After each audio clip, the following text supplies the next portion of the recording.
artists doing cover tunes, but since I'm making money, I guess they can sell them. I don't know.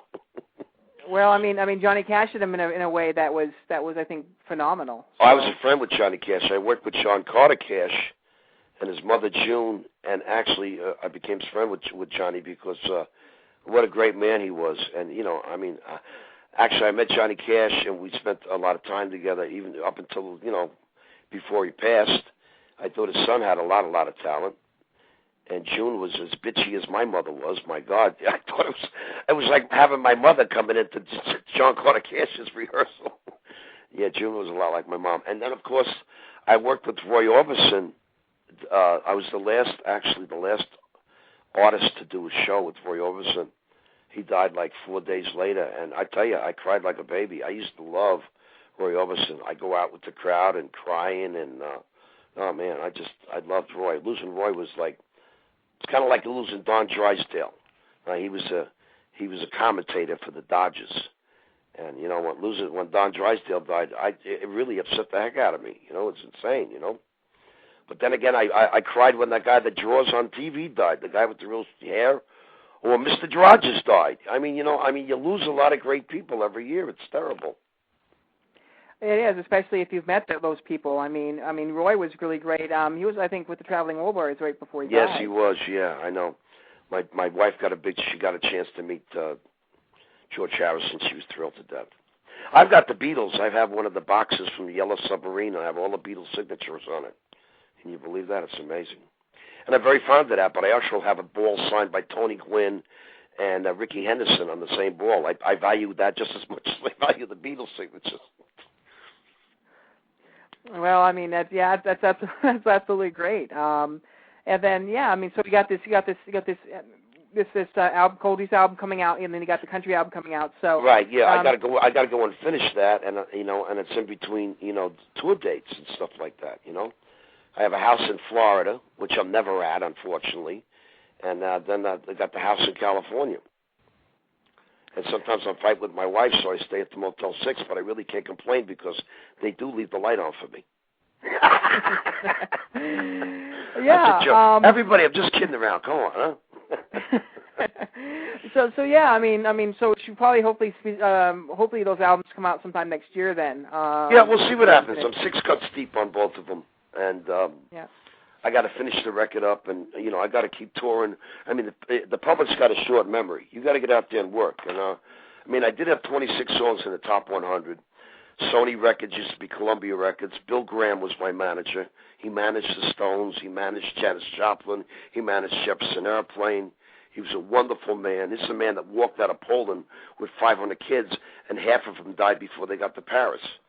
This is a man, and his sister's name was Esther, one of the greatest cooks in the world, and she still had the serial numbers on her arm from Auschwitz.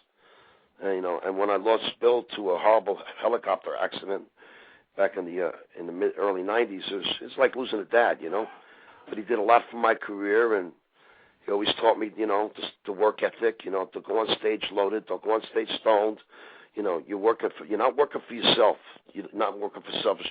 You're working because God gave you this talent. You can write, you can sing a bit, and people enjoy what you're doing. You make people happy.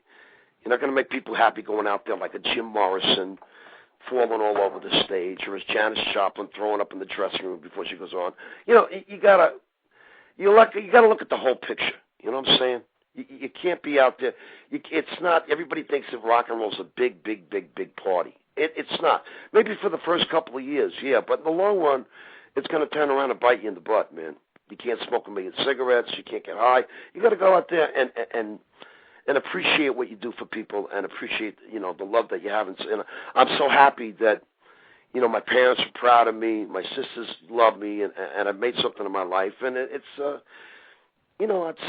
been nice. I mean, I've got a lot of things that went wrong and a lot of things that went right, but I'm very happy with the play I wrote. I call it my swan song, going, you'll never retire. But, this is like something that said, I existed. This is what happened. It wasn't a motorcycle accident. My kids are old enough to realize that I had a major drug overdose from a drug called phenitol, which was a bathtub barbiturate, and the guy that invented it killed about 30 or 40 kids all across the country, and he's in life imprisonment somewhere, And, you know, I didn't know what I was doing. I was snorting something. I was stupid. I was drinking, and bango. Next thing you know, I went into the semi-catatonic state. My nerves weren't twitching. I blew out my kidneys. And the strangest thing in the world was I was in the operating room. And this is true. It's in the operating room in a twilight state. And they had the radio on, and Baby Hold On came on the radio, and here were all these doctors putting in this kidney dialysis machine, you know, sewing my leg up and stuff like that, and they're all singing Baby Hold On. I'm going, man, this is like a Twilight Zone. I couldn't believe it was happening to me. And so the play actually says, look, this is what happened. It wasn't a motorcycle accident, and blah, blah, blah, blah. I never really was public about this drug overdose because, you know, for the sake of my children, you know, so they can hold their heads up. Oh, your father's a dope addict and stuff like that. But I'm not. And that's just it's something that I wanted to actually, now my kids are older, something I wanted to say. What do you think is your proudest moment being a musician? I'd have to say when I played the US Festival for 650,000 people. It was 1:30. I played with the Police. It was 1:30 in the afternoon, and it was super, super hot. And Bill Graham says, I want you to do Give Me Some Water, because he was a real showman, Bill. And we did Give Me Some Water, and he took the hoses out and sprayed the crowd with the water, and everybody went nuts, and it was just, wow, 650,000 people going crazy. It was just, it was amazing, you know. And that was the first big show I did coming back from the overdose, which Bill Graham called The Accident. There's a part in the play about it. We're not calling it the overdose, we're calling it The Accident. I said, Bill, I can hardly even walk. We'll get somebody to do the walking for you. You can still sing. So the first video I did, he had me coming out of a coffin and think I'm in love. And he brought the coffin out on the road. Back from the dead, the man with no control. The guy could make a buck, I'm telling you. He was fantastic. Oh, that sounds great. I mean, yeah, it seems like you're a very, very busy man. You got two new albums going to come out. You got the tour. You got the play. Is there anything else that you're doing right now? Well, I want to help my daughter out with the career, and now I got to see what my son's doing in Berkeley School of Music. I got my other son. I'm trying to get him into a state university. I mean, he's in his third year of junior college. I thought it was only supposed to be 2 years. Ha ha ha. No, but he took extra courses and stuff like that. Zachary, he's a good kid. Really is a handsome boy too. And yeah, I just want to make sure my kids are all doing well. You know, my marriage stays on top. You know, I love my wife dearly, and things are just, you know, if I could just stop smoking 11 cigarettes a day, I'd be twice as happy, you know. But how many bad habits do I ever left, for Christ's sakes? I got to do something. Matter of fact, they put me in the basement because my sister won't let me smoke upstairs. So I'm down here with I'm in the subterranean homesick blues. But I know so many people on Long Island that live in the basement. It doesn't make any difference to me. Well, I mean, it's just awesome to see that you're still doing it after all these years as well. I think it's and I think the Berkeley, the San Francisco scene in the 80s, 70s, and 80s was absolutely great. I think. Oh, it was really an amazing time to be out there. People were very giving. People would let you stay at the houses. It was just I mean, Berkeley, California, back in the late 60s and 70s was a tremendous place to live. I wouldn't trade it for the world. I mean, my parents saw me riding around on my 10-speed behind the National Guard when they had the People's Park thing. They weren't too happy about that, but hey, you know, what are you going to do? It's the only way I can get on TV in those days. I think I was standing beside Dan Rathers, and there was pepper gas and helicopters and stuff like that because, you know, the kids, there was this thing called People's Park. I don't know. It's with the cops against the hippies. It was just crazy. Nobody really got hurt, but it was a lot of fun. It was exciting. Yeah. Yeah, it was. I mean, and like I said, the music out there was really great during that time as well. I mean, you had everybody out there do it. Yeah, then you had also Patti Smith would come out there. Now she's in the Rock and Roll Hall of Fame. I think by the time I ever get into the Rock and Roll Hall of Fame, I'm probably going to be an urn on my wife's fireplace. But I don't really care because I'm in the Long Island Rock and Roll Hall of Fame with Neil Diamond, with Barbra Streisand, with Kiss. I mean, so at least I'm in the Rock and Roll Hall of Fame where I live. I lived in Long Island, and I'm in the Long Island Rock and Roll Hall of Fame. I couldn't ask for more than that, really. I'm not from Cleveland. I love Cleveland. It's a great town. But, you know, eventually I'd like to get into Rock and Roll Hall of Fame only because of my kids. Dad, when are you going to be in the Rock and Roll Hall of Fame? Dad. I'm going, you know, kids, you know what? Not everybody gets in the Rock and Roll Hall of Fame. There's so many great acts that should be in there before me. Mitch Ryder and the Detroit Wheels. What are you talking about? So many great artists that aren't in the Rock and Roll Hall of Fame. Gary U.S. Bonds. I mean, I can name a million people. But then again, they only put in five people a year. And it's a beautiful building. And you got to respect all the people that are in there because they deserve to be there. I mean, they can't let 30 or 40 people in Rock and Roll Hall of Fame every year.